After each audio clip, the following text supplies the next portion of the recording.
Tokyo Revengers. How did it go from having a pretty good score like this to it having the same score as MAPPA's Cooking Isekai? Good evening, people. I'm your friendly neighborhood vampire, Spike. Now that we have passed the winter 2023 seasonal anime, we have also passed the second season of the beloved franchise, Tokyo Revengers. And oh boy, it was a trip. We go in like, heck yeah, can't wait to see the Tomonga kick some yes! Where's Mikey? Where's Draken? So from the very beginning, the second season just said, okay, I'm just gonna remove the characters that people are tuning in for and let the amazing main character that we have to make some of the most idiotic decisions that has ever been seen in the history of anime.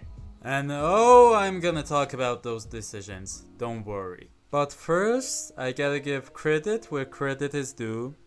Well, the second season was interesting to say the least, and the main villain, Taiju, was pretty cool, and he was voiced by Gintoki's voice actor, so that was also a good selling point. And I would say he played the role of the villain pretty darn good. And it was obvious that the staff of the anime did try to improve the production compared to the first season.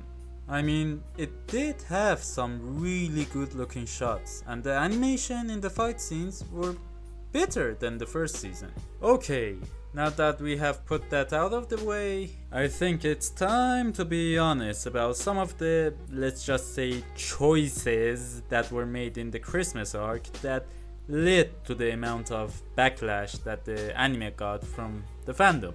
Dude, the amount of screen time that Mikey and Draken got in this season, especially Draken, it has to be even lower than Tenten in all of Naruto. And that is no small achievement, if I may add. But you know what's a great achievement? Subscribing to Spike the Lost channel and giving it a thumbs up and turning on the notification bell so that you'll know when he uploads. Because the guy puts some banger videos, if I do say so myself. Now, we have seen throughout the years in many shows, even in some of the very popular ones, that when an author decides to remove a beloved character, and I'm not talking about killing the character, just removing the character from the story for a very long time. Which, for many people, it's the sole reason that they even started watching the show. People will start to lose interest, and those same audience that absolutely praise the show will start to dunk on it. Oh, now I just remembered. Don't even get me started on Takemichi. Oh my god, now I'm not saying that I hate the guy, which I should, based on some of the stuff that he did in this season. I mean, I was actually in the minority that even liked the dude in the first season. Let me remind you that Takemichi is one of the most hated protagonists of all time.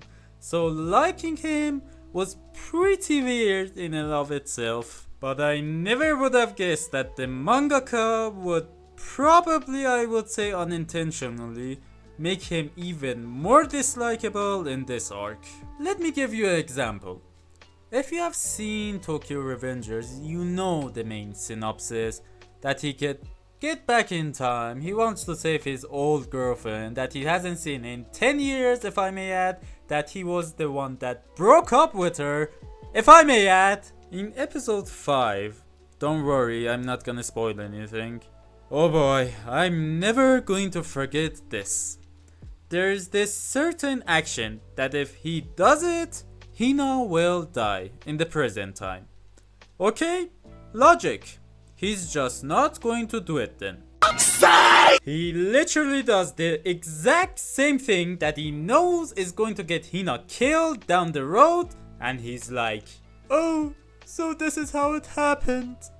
But I love her. Bitch, shut the fuck up. You knew full well that this was going to get her killed. And now that you have done it, you're moaning about it? Now I know, fictional character, it doesn't matter, blah blah blah. I'm just talking about the writing of the character. Now, it's not like he didn't have any other choice. Not a single thing. Not a single thing would have changed if he didn't do this thing. Now, I'm not questioning the author or anything. I'm just wondering. Like, after writing this, didn't he just look at it and think to himself, this doesn't make any sense. Maybe I shouldn't put this in the story. And I'm not saying that everyone who writes something has to write it in the most logical way possible. Look at JoJo.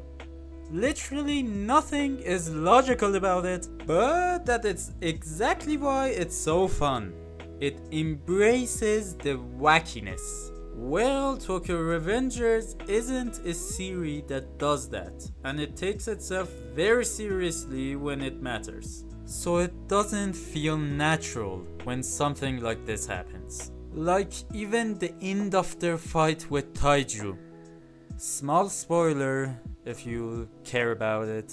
For 4 episodes, they just get their yasses handed to them by Taiju. Then just Mikey comes and just does a one-kick fatality, and oh, Draken just soloed the whole 100 members of Black Dragon all by himself. No matter how you look at it, it does feel kind of anticlimactic. So it's understandable that a lot of fans didn't enjoy it as much as they did in the first season. Now, before some honorable people in the comments burn me by this stake, I am not hating on Tokyo Revengers. I am not saying Tokyo Revengers is bad. Am I going to watch the next season? Yes. Am I going to remember this season as good as the first one? No. All I'm doing is pointing out that the reason that the scoring dropped, or that there wasn't as much people talking about it as the first one, minding you that I was one of those people. I really enjoyed the first season of Tokyo Revengers. If you disagree with me and you think that I'm talking out of my ass, then tell me in the comments. If you enjoyed the second season of Tokyo Revengers, then I'm totally respecting your opinion. I mean it. It's not like it was absolutely trash or disrespectful to the source material, like the third season of 7 Deadly Sins. But that's another story for another time. Well, just tell me how you felt about Tokyo Revengers second season. Did you love it? Or did you hate it? Or are you just like me and you think that it wasn't as good as the first season? Thank you so much for watching till the end. I didn't mean to disrespect anyone, I mean it, or hurt anyone's feelings. But it means the world to me that you watch the video till the end, and I think that if even one person other than myself watches these videos, then it's worth it. So thank you. Now, don't forget to check out my other video which I talk about Blue Lock being the most unique sport anime of all time. As always, I'm Spike, and that's all I have for this one. See you in the next one. Bye!